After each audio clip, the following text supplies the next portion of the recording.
Hermanos, por favor vayan tomando su lugar.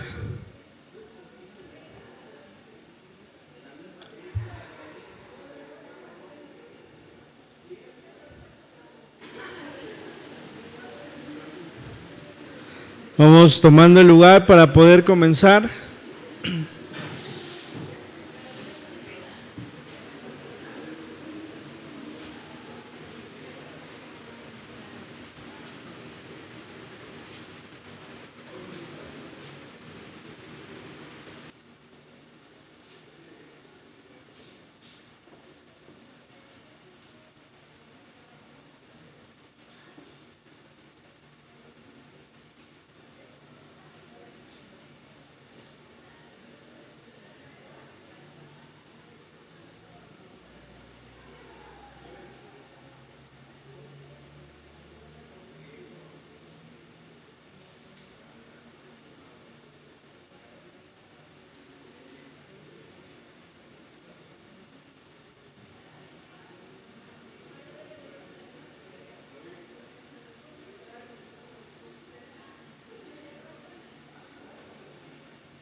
Dios les bendiga, hermanos. Vamos a empezar la clase de este domingo. Es una clase corta para que podamos terminar y concluir con la tarea que se había quedado pendiente. Si alguien no trae sus hojitas porque cambiamos los horarios debido al 10 de mayo, se acercan conmigo y les entrego la hojita de la clase pasada para que podamos leer en esta. Y bueno, sí, hermano. Sí.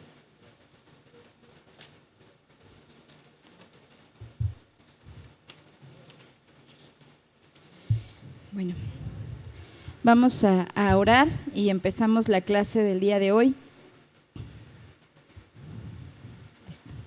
Nuestro amado Dios, te damos gracias, Señor, porque nos has permitido estar nuevamente aquí en tu casa, Señor. Gracias, Dios, porque nos permites como hermanos poder tener este tiempo de meditación juntos, Señor.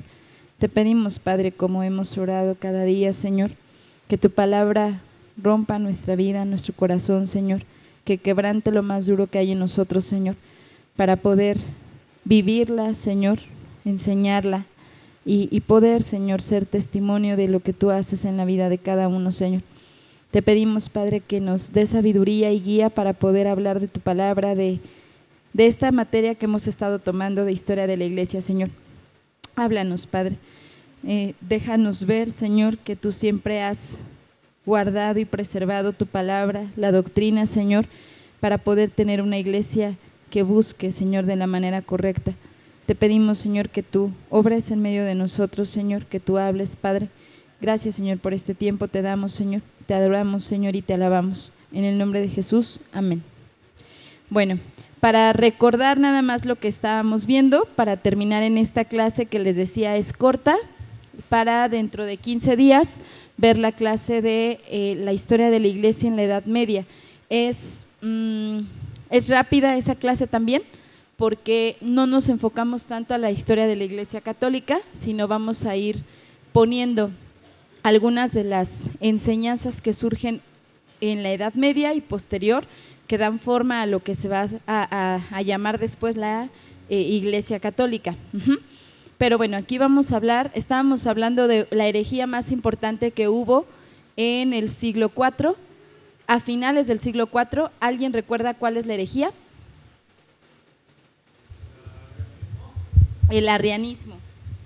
¿Por qué tiene el nombre de arrianismo? Por Arrio. Y recuerden que este hombre tenía o sostenía la herejía que ponía en duda la divinidad de Jesús. Y estuvimos platicando que esta herejía fue tan fuerte en la iglesia, fue el debate tan fuerte, que hubo iglesias que apoyaron a Arrio diciendo que Jesús no es Dios, y hubo personas que apoyaron al otro grupo, que en este caso, ¿alguien recuerda quién representaba al segundo grupo? El hombre que dijo: si el mundo está contra la divinidad de Jesús, soy yo contra el mundo. ¿Alguien recuerda? Alejandro es el que va a defender en el Concilio de Nicea. Y solamente para recordar algunas de las posturas que nosotros vimos la clase pasada, recordarán que había una problemática en la primera iglesia. Lo primero que yo les decía es que muchas personas que hacen de pronto dudar nuestra fe nos dicen cosas que no son históricamente ciertas. Más allá de la Biblia, estoy pendiente de responderle una duda a Richie, pero nuestras dudas sí deben ser sustentadas con la Biblia, pero también hay otras fuentes que podemos usar para poder hablar acerca de la fe que tenemos. Yo les decía, por ejemplo, cuando vimos cómo era el culto de la primera iglesia, los hermanos cristianos que son sabáticos, por ejemplo, ellos dicen que el sábado es el día que debemos nosotros tener el culto, porque el día de reposo en la Biblia es el sábado. Y yo les decía, ¿qué responderían ustedes ante eso?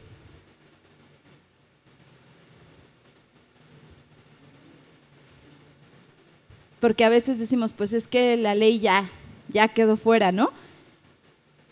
Pero nosotros, yo les decía a ustedes que con la Biblia, por ejemplo en Hechos, sí encontramos que cuando Pablo regresa de su tercer viaje, no sé si recuerdan cuando va a despedirse de los pastores de Éfeso, que ya no los va a ver más, el capítulo empieza diciendo: en el primer día de la semana partieron el pan. ¿Y cuál es el primer día de la semana? Domingo. Entonces, desde el libro de Hechos, la separación de la sinagoga con la iglesia empieza a verse a partir de que los judíos no aceptan a Jesús como Mesías. Esta ruptura, donde primero Pablo está predicando en las sinagogas porque es la continuación del judaísmo diciendo este es el Mesías, se va a ir rompiendo. Y poco a poco, ya Hechos no lo narra, pero las cartas de Pablo sí, la sinagoga ya no es el lugar donde se empieza a predicar, ahora son las casas, las pequeñas iglesias. Pero ahí en Hechos, se los busco ahorita y les digo en qué capítulo empieza diciendo: en el primer día de la semana. Los sabáticos dicen algo equivocado. Ellos dicen, no, el domingo se estipuló como día del Señor porque Constantino así lo puso. Y ellos dicen, no debemos reunirnos el domingo porque el domingo era el día que se adoraba al dios Sol. En esta parte hay un error. ¿Por qué ellos determinan esto? Incluso dicen el nombre del domingo, ¿no? No en español, en inglés. En inglés se llama Sunday, el día del sol, porque es el día que se adoraba al sol.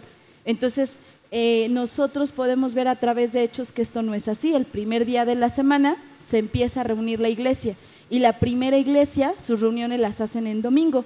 ¿Recuerdan por qué habíamos dicho que la hacían en domingo? ¿Qué recordaban?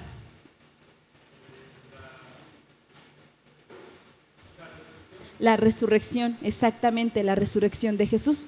Entonces nosotros vamos a ver ahí que como esto, hay cosas que podemos echar mano de historia de la iglesia. Por ejemplo, lo que yo les decía a las clases pasadas es, ¿la primera iglesia adoraba a Jesús como Dios? Sí, sí la adora. Por eso es que cuando Arrio empieza a dar su doctrina de que Jesús no es Dios, las iglesias al principio no están entendiendo la profundidad de la doctrina que él quiere romper. Hasta que las iglesias se juntan y empiezan a ver lo que él está diciendo, se dan cuenta que es romper con algo que la iglesia lleva siglos haciendo, que es adorando a Jesús. Y parte de lo que habíamos visto de la doctrina, recuerdan que nosotros empezaba la disputa o la pelea diciendo si Jesús había sido creado, si estaba desde el principio. Si es creado, entonces no es Dios. ¿Estamos de acuerdo? Porque Dios no puede ser creado, Él es creador. Y entonces Arrio dice, Jesús nace de una virgen, es creado por Dios. Y ahí empieza la delgada línea entre decir si Jesús es Dios o no es Dios. Y empiezan a decir, bueno, entonces si no es Dios, estamos cometiendo un error adorando a la criatura, porque no podemos adorar algo creado por Dios, solo se adora al creador, porque así lo enseña la Biblia. Y entonces, bajo argumentos lógicos, empezamos a ver que se debate en el Concilio de Nicea.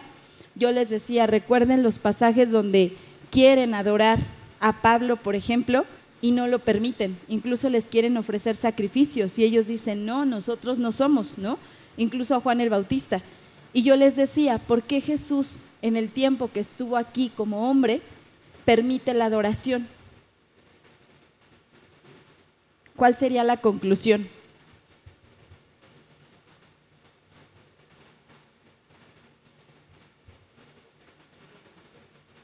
Es más lógico de lo que suena la pregunta. ¿Por qué permite la adoración?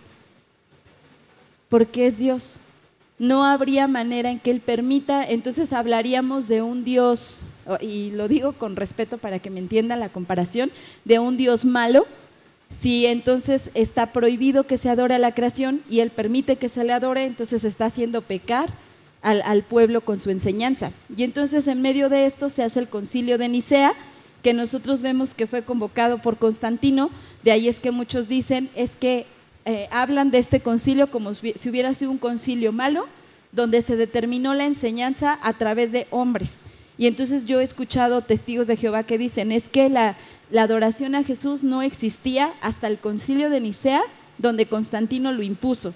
Esto no es así, esto ya existía. ¿Qué se hizo en el Concilio de Nicea? Se debatió y se demostró con argumentos que lo que la iglesia hacía de adorar a Jesús era bíblicamente correcto. Y entonces vimos nosotros que el Concilio de Nicea debaten, empiezan a romper los escritos de Arrio, y recuerdan que empiezan los destierros. Todos los que eran arrianos, porque así se les va a llamar, los empiezan a desterrar, y Alejandro queda. Y en este tiempo, ahí nos quedamos, van a pasar una serie de destierros, porque cada obispo que llegue o cada emperador va a tomar una postura diferente. Van a decir, no, el arrianismo tiene razón. Y yo les decía, hoy en día es una herejía que existe en el mundo que Jesús no es Dios. Sí, lo creen los testigos de Jehová.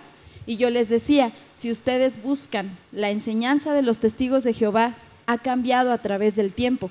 La primera enseñanza era que Jesús era un profeta, y un profeta muy importante. Hoy ellos ya no enseñan eso, enseñan que es el Hijo de Dios, pero no es Dios. Y entonces la enseñanza ha cambiado. Y podemos nosotros, como en el instituto, cuando damos sectas heréticas, hablar de las bases doctrinales y cómo bíblicamente son incorrectas, pero aquí lo que nos toca en historia de la iglesia es este concilio. Hubo muchos concilios, pero este es el segundo. El primero es el de Jerusalén, y los siguientes concilios van a tratar de dar forma a lo que la iglesia cree como doctrina. ¿Qué es lo que se crea? El credo.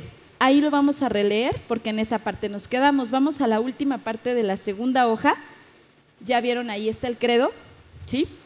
Ok, ya les había yo comentado, este credo no es el credo actual, no es el que nosotros como iglesia cristiana tenemos, es el credo que se derivó del concilio de Nicea, como quedó en ese concilio. Hoy en día tenemos un credo que cambia en ciertas cosas. Van a ver ustedes que un siguiente concilio, el debate va a ser el título hacia María.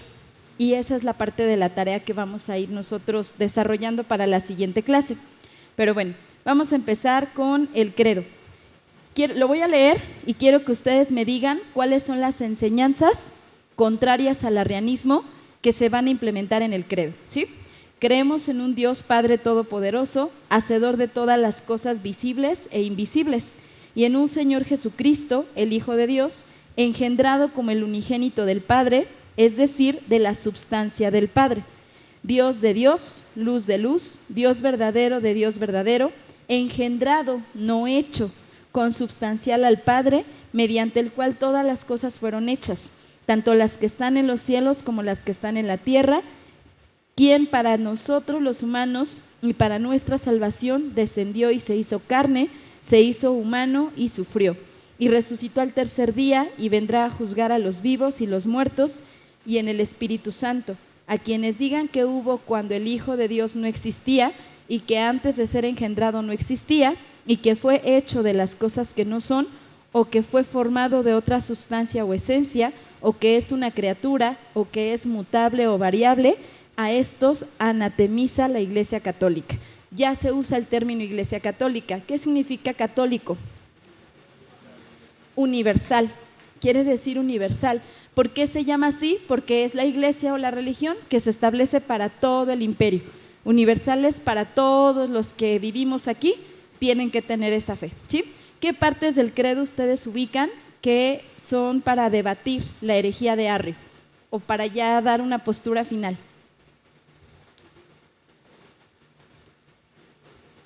Richie, por favor, en el micrófono. Gracias, Richie. La parte de engendrado como el unigénito del Padre, es decir, de la sustancia del Padre, Dios de luz, luz de luz, Dios de Dios, luz de luz, Dios verdadero del Dios verdadero y engendrado, no hecho y consustancial al Padre. Aquí se refiere a la herejía del arrianismo, que decía que era la primera criatura creada, no era Dios, sino que era menos que Dios. Así es, muy bien. ¿Cuál es la diferencia entre engendrado y creado?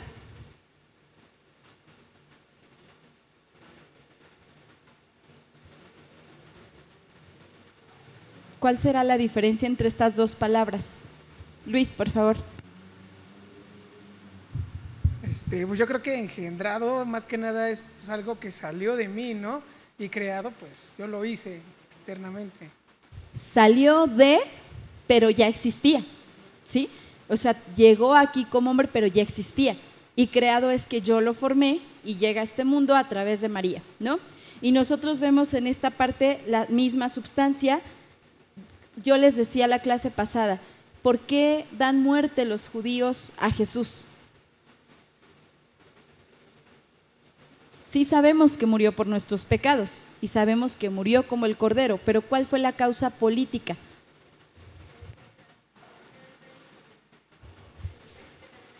Se hacía rey de los judíos, él mismo se hacía proclamar hijo de Dios y nosotros pensaríamos, pero ¿por qué proclamarte hijo de Dios provocaría la muerte? Porque nosotros también proclamamos que somos hijos de Dios, pero aquí cuando los judíos le acusan, al hablar de hijo de Dios hablan de la misma substancia del Padre, o sea, el mismo reflejo del Padre. A eso hace referencia cuando en la Biblia dice hijo de Dios.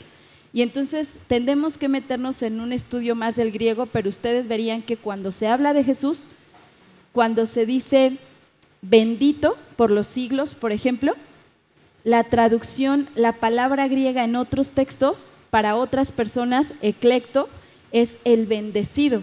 Pero para Jesús se dice bendito. ¿Sí entienden la diferencia de lo que hace notar? Una cosa es ser bendecido y otra cosa es ser bendito. Nosotros somos bendecidos, mas no somos benditos. Y entonces la palabra griega que se hace referencia en el Apocalipsis hacia Jesús es bendito, no es el bendecido. Y de ahí estamos hablando ya de la aplicación de la divinidad a Jesús. Entonces, este estudio de las palabras con las que hace referencia a Jesús es importante para poder estudiar a profundidad la divinidad de Jesús. Y bueno, ahí nos quedamos, sigo la lectura y ahorita vamos haciendo algunas pausas. Esta fórmula es la base de lo que hoy se llama credo niceno, que es el credo cristiano más universalmente aceptado, el llamado credo de los apóstoles. El propósito de esta fórmula es excluir toda doctrina que pretenda que el verbo es en algún sentido una criatura. En todo caso, los obispos se consideraron satisfechos con este credo y procedieron a afirmarlo, dando así a entender que era una expresión genuina de su fe. Solo unos pocos, entre ellos Eusebio de Nicomedia, se negaron a afirmarlo.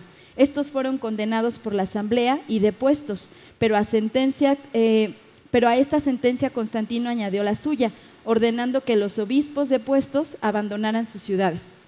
¿Alguien recuerda quién era Eusebio de Nicomedia? Exacto, recuerdan que Arrio no podía hablar en el debate porque no era obispo. Él es el que habla en nombre de Arrio y yo les decía, cuando nos dicen a nosotros es que Constantino fue el que impuso la adoración a Jesús, yo les decía tampoco hay argumento histórico que lo respalde, porque incluso Constantino mucho tiempo apoyó la causa arriana. Al final, recuerdan que yo les dije que este Eusebio bautizó a Constantino ya en su lecho de muerte y él por mucho tiempo apoyó económicamente a los obispos arrianos. Entonces es debatible la postura de que Constantino impone la adoración a Jesús. Pero bueno, aquí empieza a desterrarse a la población arriana, es muchos años, aquí estamos resumiendo historia de la iglesia, pero son muchos años de exilio. Llegaba otro, recuerden que para este momento cada provincia romana tiene su propio autogobierno. Sí somos un imperio, pero va a cambiar la manera en que se gobiernan territorios, ¿sí? Habrá ciudades a las que les permiten tener independencia política, por ejemplo Filipos, y habrá ciudades a las que las tienen totalmente dominadas y el imperio les pone gobernantes, pero cada lugar llegaba un nuevo gobernante y apoyaba la causa arriana y expulsaba a los alejandrinos. ¿Sí me entienden que alejandrinos ya son los que apoyan la divinidad de Jesús? Llega otro gobernante y ahora expulsa a los arrianos y así va a ser un ir y venir. Y esa es la parte que nosotros podemos ver que históricamente no fue una imposición, fue a través de el estudio a profundidad de la Biblia. Ok, continuamos. La controversia después del concilio y vamos a hacer el ejercicio que ustedes tienen que resolver ahorita y me van a decir los que trajeron su tarea qué versículos encontraron. El concilio de Nicea no puso fin a la discusión. Eusebio de Nicomedia era un político hábil.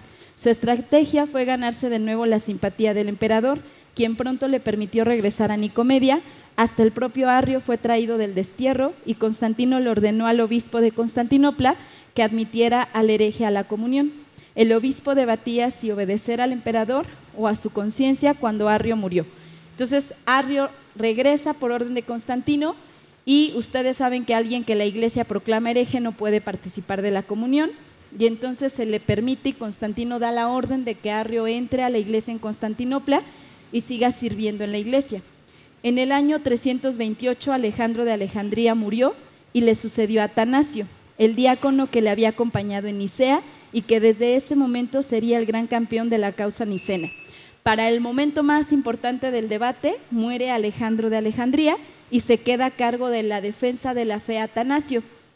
Si pueden algún día leer un libro que se llama, creo que se llama Los Generales de Dios, pero ahí viene la biografía de Atanasio.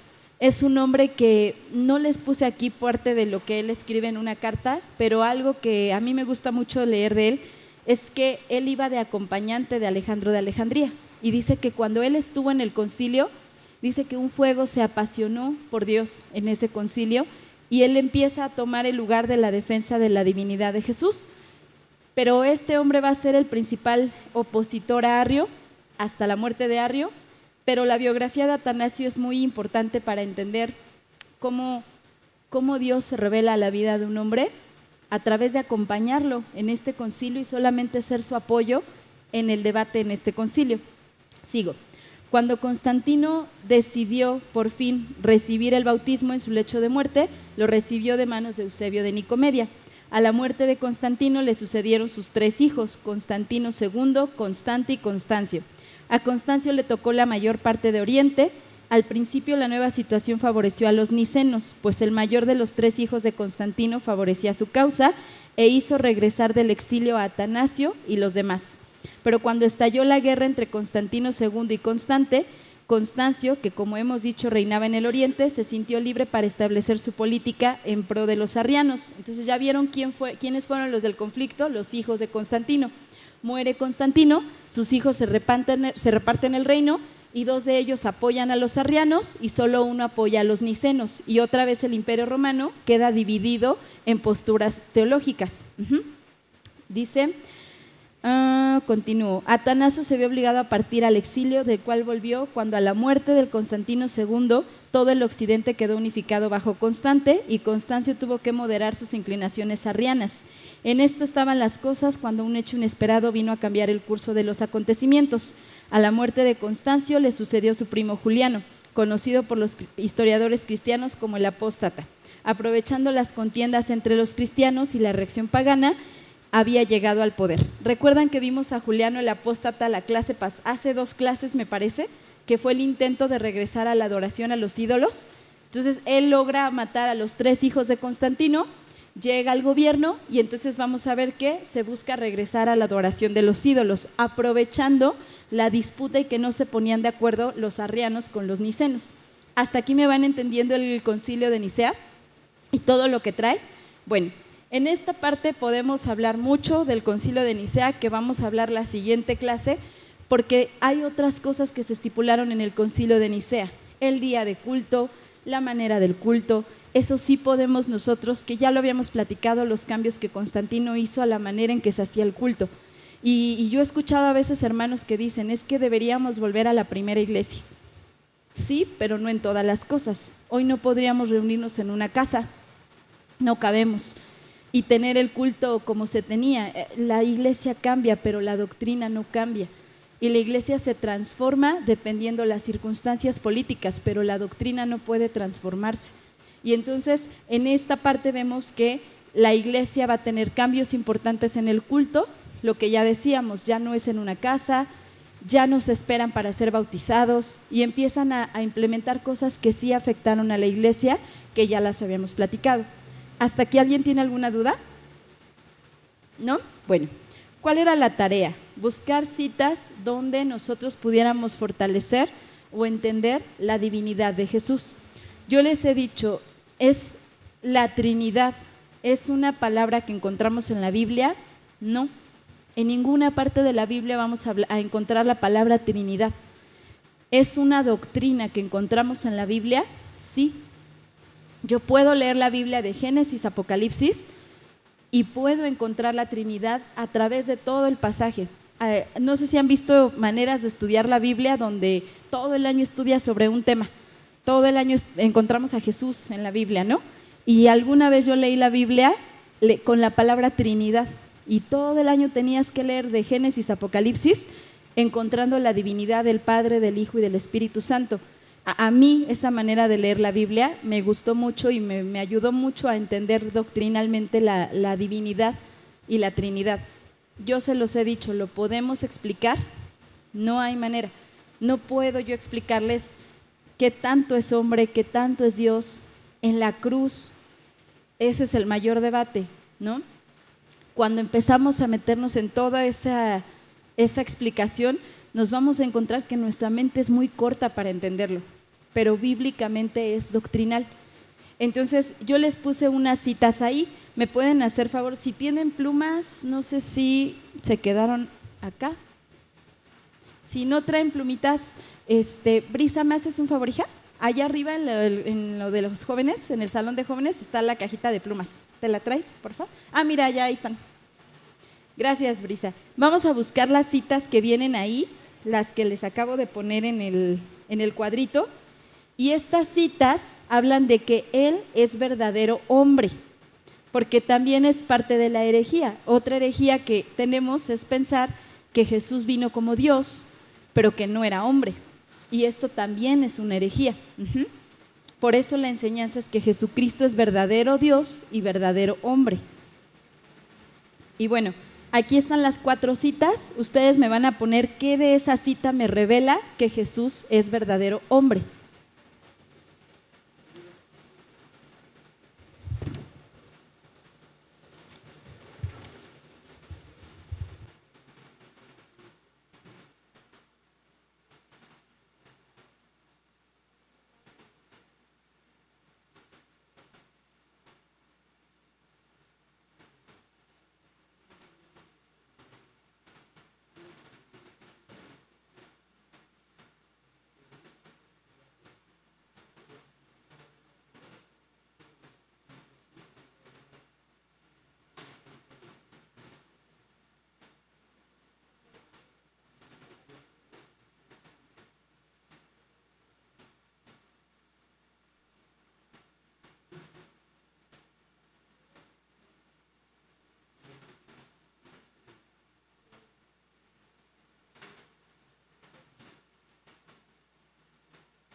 ¿Listo?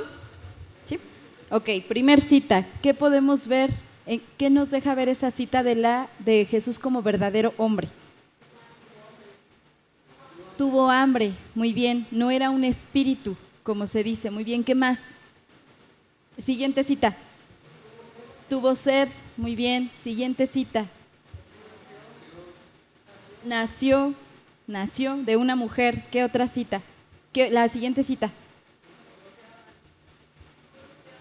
Fue golpeado, maltratado, herido, ¿sí? No es un espíritu, muy bien, exactamente. Y ahora sí, a su tarea. ¿Alguien trajo un versículo que hable de la divinidad de Jesús?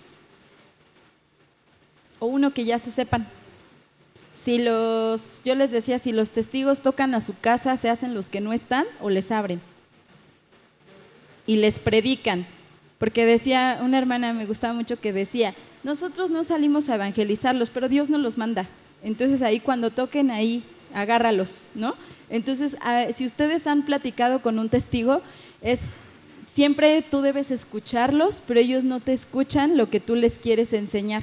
Ellos llevan con una palabra y cuando tú les dices sí, me acuerdo mucho que una vez aquí afuera venían y nos decían, ¿no? Que el fin de nosotros al morir era de ser destruidos y ya. Y hablábamos incluso Dulce y yo con ellos de Satanás. Y él decía, no, Satanás va a ser destruido y ya más no va a ser en esta tierra y eso no enseña la Biblia. Y le decíamos a la persona que venía, busque Apocalipsis 22 y tal cita y tal versículo y dice, y Satanás es arrojado al lago de fuego donde perecerá eternamente. Y le decíamos ahí no dice que va a ser destruido. Y ella decía, bueno, en otro momento me doy tiempo para venir a platicar con ustedes, Dios les bendiga, bla, bla, bla, ¿no? Entonces hay manera en que nosotros podemos responder. Estoy poniendo un ejemplo porque es la religión que más hoy habla de esto. Pero ¿ustedes qué dirían? ¿Qué versículo me darían? Luis. Es que se conectan los hermanos y no escuchan. Juan 10:30. Yo y el Padre uno somos. Bien, yo y el Padre uno somos. Cuando ellos le dicen, ¿no? Ahí en Juan tenemos que leer todo el contexto, pero justamente se ubican que en ese pasaje posterior quieren matarlo y quieren aprenderlo porque él se está igualando a Dios. Muy bien, ¿qué otro pasaje? Richie y luego David. Hebreos 1, versículo 3. El cual siendo resplandor de su gloria y la imagen misma de su sustancia, y quien sustenta todas las cosas con la palabra de su poder, habiendo efectuado la purificación de nuestros pecados por medio de sí mismo, se sentó a la diestra de la majestad en las alturas. Exactamente, dice de la misma substancia, la misma, lo mismo, ¿sí? Lo mismo creado, muy bien. Y si leen todo Hebreos, todo el pasaje que Richie usó, habla de Jesús, o sea, y el contexto de quien está hablando es de Jesús. No podemos nosotros sacar un versículo de contexto, hay que leer el todo, pero si leen el todo, Hebreos habla de Jesús, y de hecho, le decía a Juan, a mí de las cartas universales puedo leer muchas veces Hebreos, me gusta mucho porque habla de Jesús como sumo sacerdote, como el Cordero, el nuevo pacto, el nuevo Adán, todo lo que conocemos de Jesús está en Hebreos, y Él es la misma substancia del Padre. ¿Qué otra cita? David. Mateo 3:17, en el contexto del bautismo de Jesús, dice: y hubo una voz de los cielos que decía: este es mi hijo amado en quien tengo complacencia. ¿Sí?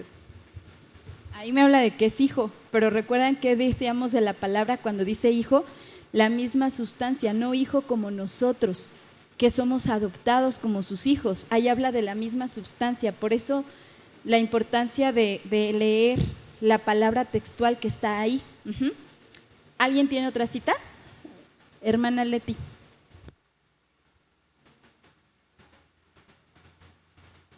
Colosenses 2:9, porque en él habita corporalmente toda la plenitud de la deidad.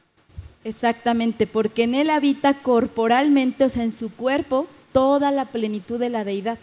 Plenamente está Dios en él. Y esa es la parte que nosotros vamos leyendo. Yo les decía a los hermanos en el instituto, cuando leemos un pasaje, también podemos leer la Biblia subrayando doctrinas. Sí me está narrando esto, pero aquí hay una doctrina, y entonces la vamos nosotros entendiendo. ¿Alguien tiene otra cita?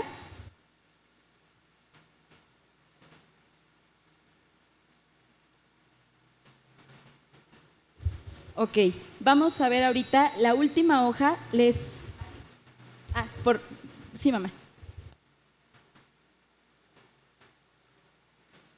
Bueno, yo también encontré algunas citas donde podía ser como los atributos que tiene Jesús, que solamente como Dios pudiera hacerlo, como es la sanidad del paralítico en Marcos 2, la autoridad para perdonar pecados en Marcos 2. Entonces, hay varios Exacto, así es. A eso íbamos ahorita a concluir. La última hoja tiene una tablita que les puse ahí en imagen. Yo siempre les recomiendo que compren el libro, pero ya no lo he encontrado a la venta. El libro es Evidencia que exige un veredicto. Es un libro muy, muy, muy bueno doctrinalmente hablando. Este libro, escrito por Josh McDowell, él, siendo ateo, empieza a investigar sobre Jesús para poder demostrar que Jesús no es Dios y que la doctrina es equivocada. No sé si han visto el caso de Cristo, pero algo muy similar a lo que hace él, lo hace Josh McDowell. Y este hombre, profesor de universidad, narra cómo un día uno de sus estudiantes se levanta y le hace las preguntas que todo maestro le hace de tú por qué elegiste esta carrera y bla, bla, bla. Y él habla de su fe y él se burla, el maestro se burla. Y entonces Josh McDowell dice, yo empecé a querer refutar a ese estudiante cristiano acerca de su fe. Y bueno, este libro que se llama Evidencia que exige un veredicto, tiene varios capítulos, empezando por qué la Biblia es la palabra de Dios. Ese es su primer capítulo, y habla de la veracidad de la Biblia, explica el canon, los manuscritos encontrados. Es muy histórico el libro. El segundo capítulo habla de Jesús como tal, y su frase con el que empieza ese capítulo es: si Jesús no es Dios, entonces él estaba loco para todo lo que enseñó, y entonces todos los que le siguen están locos, porque lo que él enseñó es absurdo, ¿no? Entonces, él tiene todo un capítulo de la divinidad de Jesús, y esta tablita se las puse de este libro. Ha sido muy difícil volver a encontrar el libro, pero en internet está en PDF, pero comprarlo en físico ya no. Entonces, si pueden buscarlo en PDF, les va a gustar mucho leerlo. Sí es un libro de lectura lenta, no es para devorártelo, es para irlo estudiando. Y entonces, bueno, ahí vienen los atributos de Dios, y ahí nos dice la cita: del lado izquierdo, el atributo que Jehová tiene, y del lado derecho, el mismo atributo aplicado a Jesús. Yo les decía, ¿por qué nosotros podemos defender la divinidad de Jesús, empezamos con los atributos. Los atributos de Dios solo le pertenecen a Dios, no los comparte con nadie. Y si ustedes escuchan la enseñanza hoy de la Iglesia Católica, es muy convencible a la gente cuando dicen, ¿por qué los santos escuchan la oración?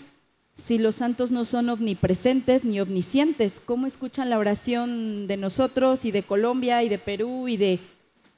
Esa es la tarea que ustedes van a tener para la siguiente clase. Me van a decir textos de cómo refutarían esas enseñanzas, porque hoy se dice, es que sí pueden hacerlo, y les voy a dar qué versículos usan para poder demostrar que pueden escucharlos, ¿sí? Pero bueno, vamos a enfocarnos ahorita, no vamos a leer todos, pero, por ejemplo, la parte de perdonar pecados. ¿Alguien puede buscar Jeremías 31:34?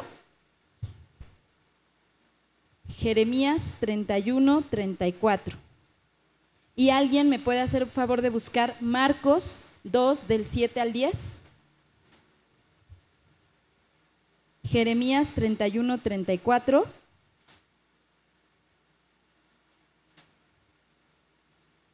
Y alguien que busque Marcos 2, del 7 al 10. ¿Por qué? Porque la sanidad, muchos dicen, pues sí, Jesús sanaba porque tenía poder, el poder que el Padre le daba, pero este atributo de perdonar pecados, no lo puede tener el hombre, ¿sí? Entonces, ¿quién puede leer Jeremías 31:34? ¿Quién lo tiene? Gracias, David. Y no enseñará más ninguno a su prójimo, ni ninguno a su hermano, diciendo, conoce a Jehová, porque todos me conocerán, desde el más pequeño de ellos hasta el más grande, dice Jehová, porque perdonaré la maldad de ellos y no me acordaré más de su pecado. Exactamente, yo no necesito más que leer todo el Antiguo Testamento para entender quién es el que perdona pecados, contra quién pecamos, contra Dios. Y entonces el pasaje de Marcos 2, del 7 al 10, ¿alguien lo puede leer, por favor? Gracias.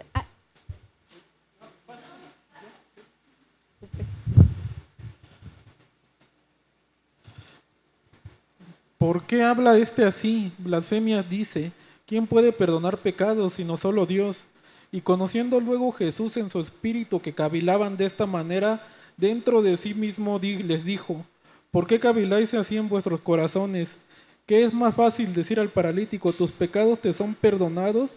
O decirle, levántate, toma tu lecho y anda. Pues para que sepáis que el Hijo del Hombre tiene potestad en la tierra para perdonar pecados, le dijo al paralítico. Así es. Entonces vemos nosotros que Jesús está sanando un paralítico y lo que le dicen ahí su primer palabra es, tus pecados te son perdonados. Y ellos le dicen, ¿cómo te atreves a decir que sus pecados son perdonados? ¿Por qué le acusan? Porque se está igualando a Dios, porque tú no puedes perdonar pecados. ¿Cómo sonaría que nosotros dijéramos, Liz, no te preocupes, tus pecados te son perdonados? Pero no en el sentido en que yo le estoy diciendo que Dios los perdonó, sino yo te los estoy perdonando. Diríamos, ¿cómo se atreve Adriana a decirle que ella le perdona todo lo que ha hecho, no? Y entonces ahí le están diciendo, y entonces él dice, para que sepan que tengo poder para perdonar los pecados, hace un milagro. Yo les decía, Dios tiene que hacer algo visible para convencernos de lo invisible. ¿Cómo sé que Él prepara moradas en el cielo y que hemos de estar con Él? Porque hace algo visible en nuestra vida. Y entonces esto que hoy no es visible para nosotros, lo creemos por fe, porque hemos visto al Dios visible en nuestra vida. Y entonces aquí vemos cómo Jesús se iguala, ¿sí? Otra de las citas, alguien puede buscar Isaías 41:4 y 44:6. Isaías 41:4 y 44:6. Y alguien que busque Apocalipsis 1:17 y 2:8.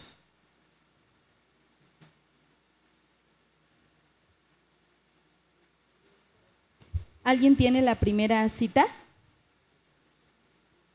Gracias, David. Isaías, ajá. Dice, ¿quién hizo y realizó esto? ¿Quién llama las generaciones desde el principio? Yo Jehová el primero, y yo mismo con los postreros. Ahí está, yo Jehová el primero y yo mismo el postrero. ¿qué significa primero y postrero? ¿Qué es alfa y omega? El principio y el fin. ¿Qué es alfa? ¿Alguien sabe de dónde vienen estas palabras? Alfa y omega. La primera letra del abecedario griego es alfa, la última es omega. Entonces, el principio y el fin. No hay principio y fin, ¿sí? Y dice Jehová que Él es el principio y el fin. La otra cita de Isaías, David, ¿la puedes leer, por favor? Es Isaías 44:6. Ahí mismito.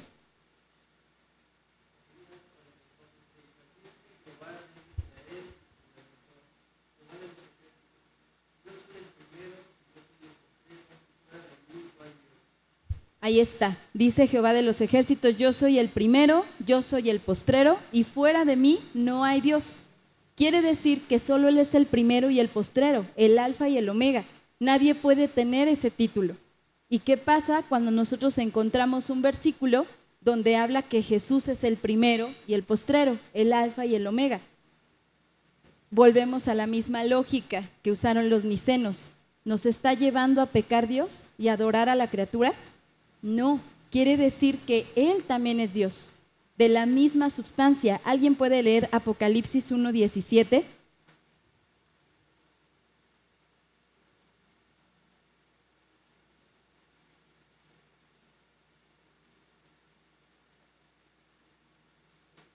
Gracias, Luis. Apocalipsis 1:17. Cuando le vi, caí como muerto a sus pies, y él puso su diestra sobre mí, diciéndome, no temas, yo soy el primero y el último. Así es, y vemos nosotros ahí, necesitamos leer todo el pasaje de Apocalipsis, pero solo espero que confíen en la voz de Pau. Pau está tomando Apocalipsis. ¿De quién habla Apocalipsis en este capítulo, Pau? De Jesús. Cuando Él dice, y vi la tierra y lloré y dije, ¿quién es digno de abrir estos sellos? Y dice que se aparece el Cordero. Y dice, he aquí el que es digno de abrir esos sellos. Y aparece el Cordero. ¿Quién es el Cordero? ¿El Padre o Jesús?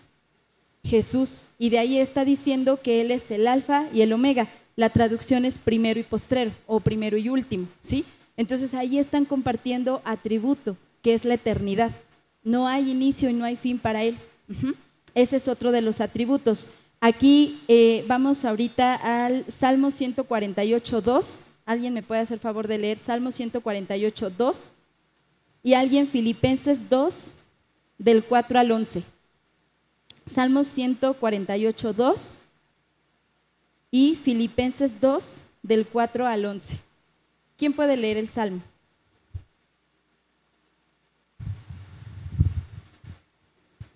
Alabadle vosotros todos sus ángeles, alabadle vosotros todos sus ejércitos. Así es. ¿Qué es lo que recibe Dios? Alabanza. Si nosotros vemos todos los salmos, que yo busqué los salmos que hablan de la adoración a Jehová y encontré más de 180 salmos. Y puedo leerles el que ustedes me digan. Dice, alaba, Salmo 103:1, alaba alma mía al Señor, adórale todo mi ser, su santo nombre. La adoración y la alabanza es a Dios. Y vemos nosotros aquí muchos pasajes y en el versículo que habla de Jesús, ¿quién me puede hacer favor de leer Filipenses 2, del 4 al 11? Por favor, hermana Leti.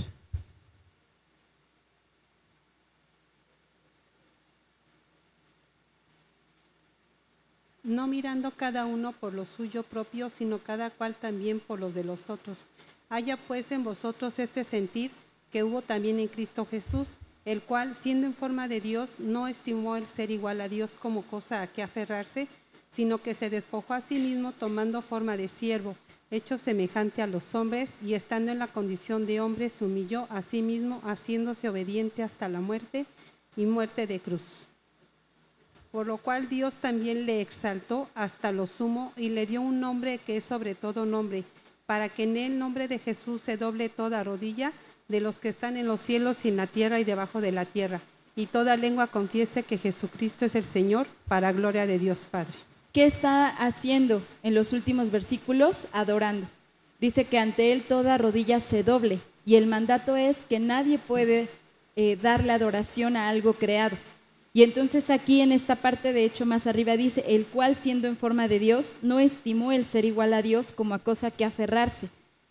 No está diciendo que él no quiso ser Dios, porque los testigos dicen en esta parte, ahí está, es que Jesús no quiso igualarse a Dios.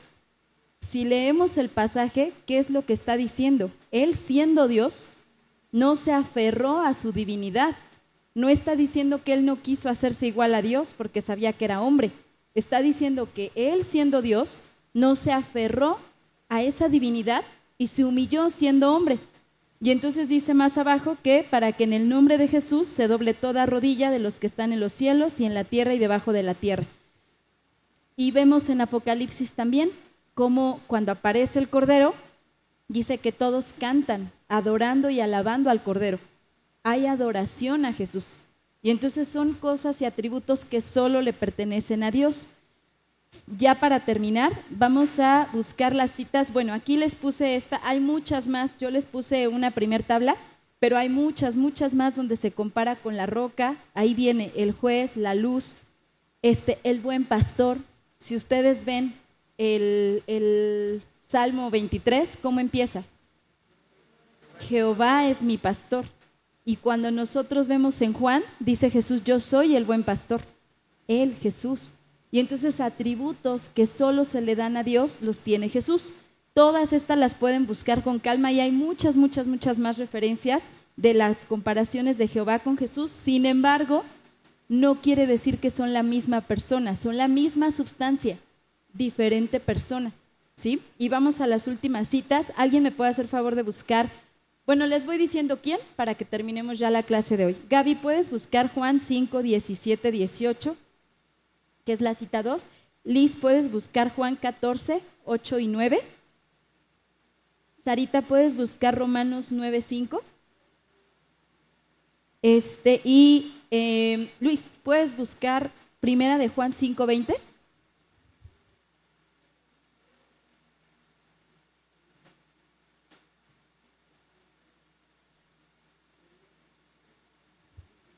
Listo, el estudio de esta doctrina de la divinidad de Jesús podemos nosotros llevarlo a más profundidad. Solamente quiero que si ustedes tienen alguna duda puedan acercarse conmigo, con Jona, y podemos ir a profundidad con esta parte de la lectura.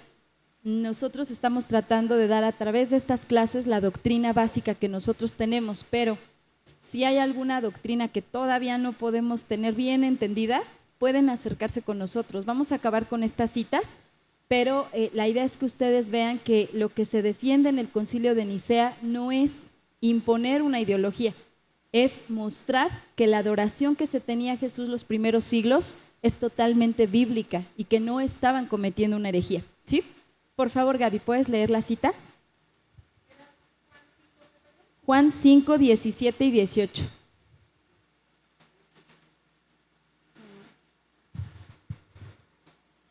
Y Jesús le respondió, mi Padre hasta ahora trabaja y yo trabajo. Por eso los judíos aún más procuraban matarle, porque no solo quebrantaba el día de reposo, sino que también decía que Dios era su propio Padre, haciéndose igual a Dios. Gracias, Gaby. Lo que platicábamos, no está mal que nosotros digamos, Él es nuestro Padre. ¿Por qué en Jesús lo llevó a la muerte? Porque el decir eso era decir, yo soy igual al Padre, ¿sí? La siguiente cita, por favor. Liz, por favor, Liz.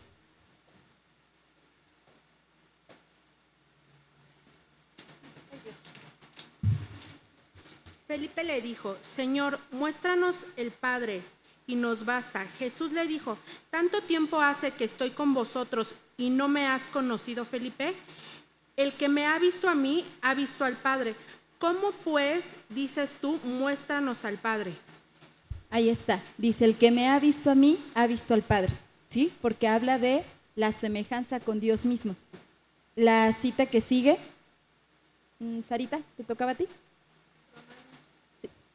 Por favor, Sarita, Romanos 9:5. Romanos 9:5, de quienes son los patriarcas, de los cuales, según la carne, vino Cristo, el cual es Dios sobre todas las cosas, bendito por los siglos. Amén. Si ustedes leen Romanos 9, no está haciendo una defensa de la divinidad de Jesús, está hablando de otro tema, pero en ese tema está este versículo, el cual vino de carne, el cual es Dios por los siglos, ¿no? Entonces les decía, si lees un pasaje puedes encontrar doctrina, decir, aquí habla de la divinidad de Jesús, ¿sí? ¿Cuál cita sigue? Luis, por favor. Primera de Juan 5:20. Pero sabemos que el Hijo de Dios ha venido y nos ha dado entendimiento para conocer al que es verdadero, y estamos en el verdadero, en su Hijo Jesucristo. Este es el verdadero Dios y la vida eterna. Ahí está el versículo. Está hablando de Jesús y dice, este es el verdadero Dios y la vida eterna. Está hablando de Jesús. Por eso les decía, no es sacar un texto de su propia explicación. Hay que ver de quién está hablando. Cuando leemos Hebreos 1, leerlo nos va a hacer ver que habla de Jesús. Y ahí dice que todos los ángeles se postran y le adoran. Y habla otra vez de la adoración de los ángeles a él. ¿Hasta aquí tienen alguna duda? ¿No? Bueno, vamos a terminar con una oración y créanme, hermanos, que a veces cuando nosotros estudiamos esto decimos, pues sí, es muy claro y yo aquí lo veo, pero cuando tenemos que dar defensa de nuestra fe, a veces hasta se nos olvidan los pasajes con los que podemos decirles, no, Jesús es Dios. Y ahorita decimos, sí, ya lo entendí. Pero créanme que sentarse con un testigo hasta te hace decir, ay Dios, y si yo estoy mal y estamos nosotros equivocados, y se los digo porque sí nos enfrentamos como familia mucho tiempo a escucharlo y a tener que estudiar y aprender y buscar y mucho, porque sí tenemos que tener una defensa de nuestra fe ante quien se presenta, ante quien nos dice esto, ¿por qué lo creen? Y no pelear, hermanos, nunca pelear. Dios no nos ha llamado a pelear, Dios no nos ha llamado ni a juzgar, ¿no? A veces cuando en las redes hasta hay gente que escribe, no, pero es que tu postura es incorrecta. Dios no nos ha llamado a eso, a mí no, me ha llamado a enseñar su palabra y a poder hablar del amor y de lo que su doctrina es, pero vamos a orar y vamos a dar gracias a Dios por este tiempo y que sea Dios hablando y enseñándonos la doctrina a través de la lectura de su palabra. En nuestra diaria lectura, procuremos leerla y los jóvenes estamos leyendo Mateo y ponemos qué nos ha hablado Dios en ese capítulo, ¿no? Pero yo empezaba a leerlo y decía, quiero encontrar doctrinas, enseñanzas, ¿no? Y es de mucha bendición leerlo y leer ahí qué nos está enseñando acerca de nuestra fe y en qué está basada nuestra fe. Vamos a orar. Nuestro buen Dios, te bendecimos, gracias porque nos has permitido meditar en tu palabra en este tiempo, Señor.